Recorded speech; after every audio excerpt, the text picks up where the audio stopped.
Salam sehat, salam LBH wartawan. Pada kesempatan ini kami mau berbagi kepada teman-teman pengurus cabang LBH wartawan dimanapun berada.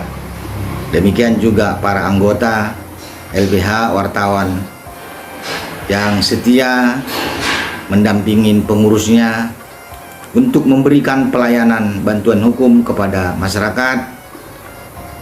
Bagi masyarakat yang tidak mampu dibuktikan dengan surat keterangan tidak mampu dari kelurahan ataupun dari desa mengetahui camat, kita akan berikan bantuan hukum secara cuma-cuma atau gratis. Kesempatan ini kami membahas mengenai gugatan. Kami sebut dulu gugatan di pengadilan agama. Spesifikasinya kita bahas mengenai masalah perceraian. Dalam perceraian di peradilan agama, kalau si laki-laki mengajukan perceraian ke pengadilan agama, itu disebut permohonan cerai. Tetapi sebaliknya, bila perempuan yang mengajukan, maka itu disebut penggugat atau judul gugatannya disebut gugatan cerai. Tadi kembali kepada si laki-laki, judul permohonannya yaitu permohonan cerai. Ya. Dalam gugatan, apa yang perlu harus kita ketahui? Pertama yaitu mengenai identitas. Identitas penggugat kalau dia perempuan, lalu si suaminya selaku tergugat.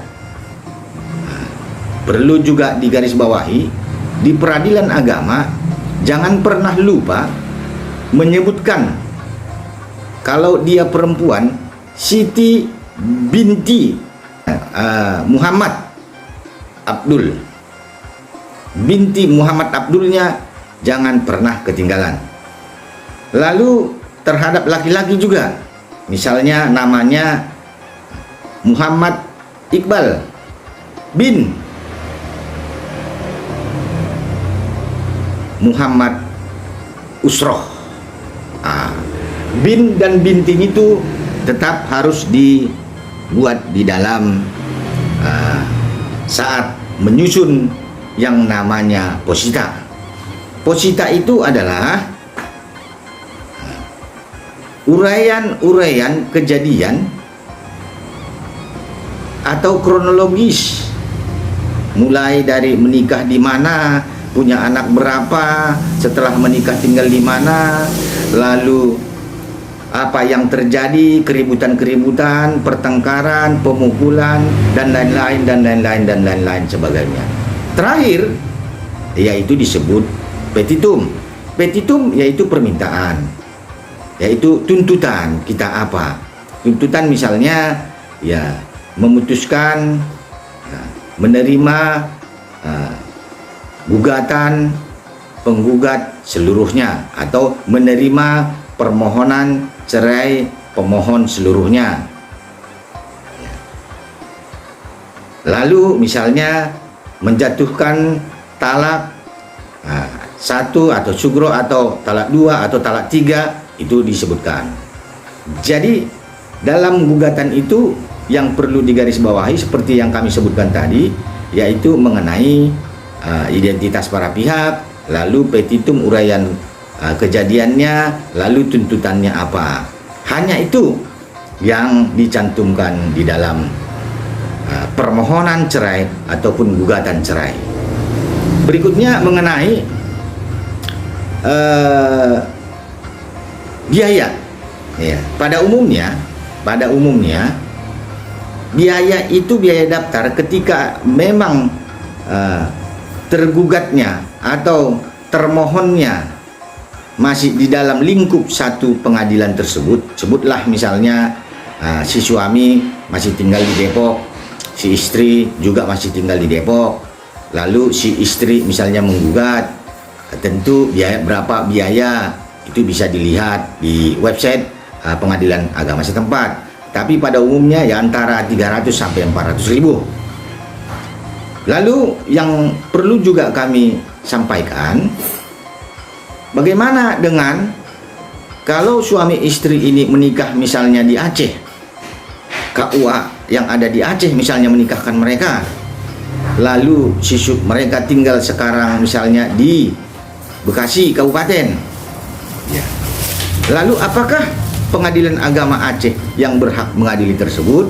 Ya, sebagaimana aturan yang ada, Undang-Undang Nomor 7 Tahun 1989 tentang peradilan agama menyebutkan di mana tinggal penggugat atau di mana tempat tinggal tergugat atau di mana tempat tinggal pemohon maupun di mana tempat tinggal termohon, pengadilan agama tersebut punya kewenangan, punya kompetensi mengadili gugatan yang diajukan maupun permohonan cerai yang diajukan. Kadang banyak juga yang bertanya seperti itu. Dalam perjalanan kami menangani perkara-perkara perceraian yang seperti itu. Selanjutnya mengenai terkait dengan istri diintimidasi, istri ditakut-takuti. Apabila kamu lakukan gugatan, apabila kamu menggugat saya ke pengadilan, maka saya akan menghabisin kamu, saya akan menculik anak kamu, dan lain-lain sebagainya disampaikan oleh suaminya. Padahal di pihak lain batinnya sudah sangat tersiksa. Pertama, bisa saja dipukul, bisa saja suaminya mabuk-mabuk, bisa saja suaminya tidak tanggung jawab. Demikian juga sebaliknya. Ya, bisa saja si perempuan tidak benar. Di pihak lain, si laki-laki berpikir bahwasanya kalau saya nanti melakukan ini, nanti keluarganya begini. Menurut kami, apabila membiarkan hal-hal seperti ini terus, tentu bisa akan timbul persoalan baru. Persoalan baru misalnya timbul perkara pidana akibat kekesalan, akibat sudah benar-benar tidak bisa menahan emosi lagi, sehingga si lelaki maupun si perempuan bisa ribut besar, akhirnya apalagi menggunakan sarana misalnya kayu dan lain-lain, ini bisa berujung ke persoalan pidana. Untuk itu saran kami, ketika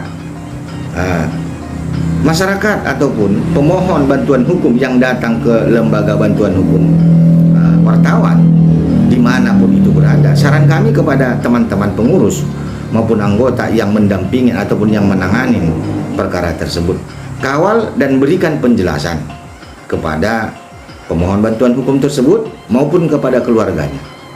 Sebab negara kita adalah negara hukum. Siapapun yang bertindak di luar aturan hukum, maka akan ada sanksinya. Dan yang paling menarik, yang perlu kami tandaskan, rekan-rekan atau teman-teman pengurus maupun anggota, jamin keselamatan klien teman-teman. Karena di samping mereka memperoleh keadilan, mereka pengen memperoleh satu kenyamanan, ketenangan. Ketika toh pun sudah ada putusan pengadilan, kehidupan dia yang diinginkan dia semakin lebih baik dan semakin lebih nyaman. Lalu terkait mengenai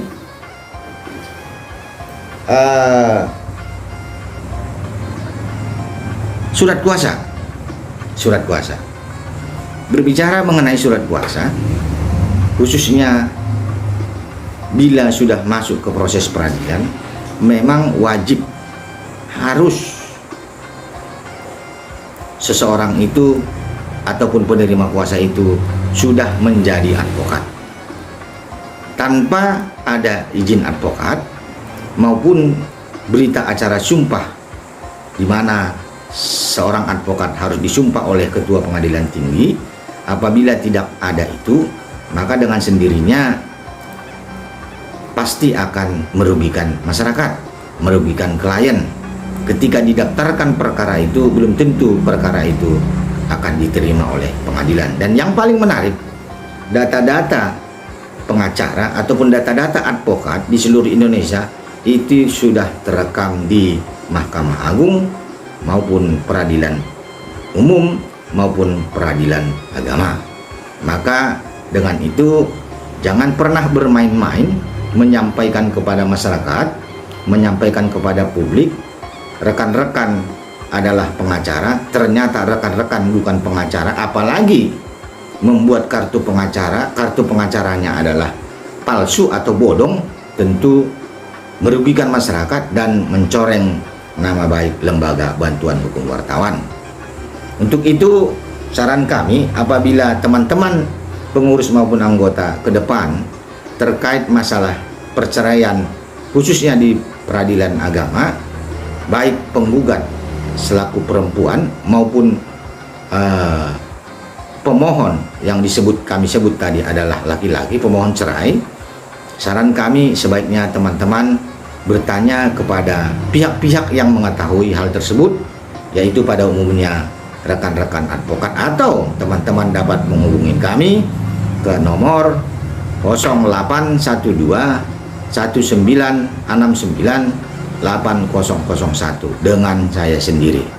Terima kasih. Untuk sementara itu yang bisa kami sampaikan terkait masalah perceraian di pengadilan agama. Assalamualaikum warahmatullahi wabarakatuh. Sehat kita semua.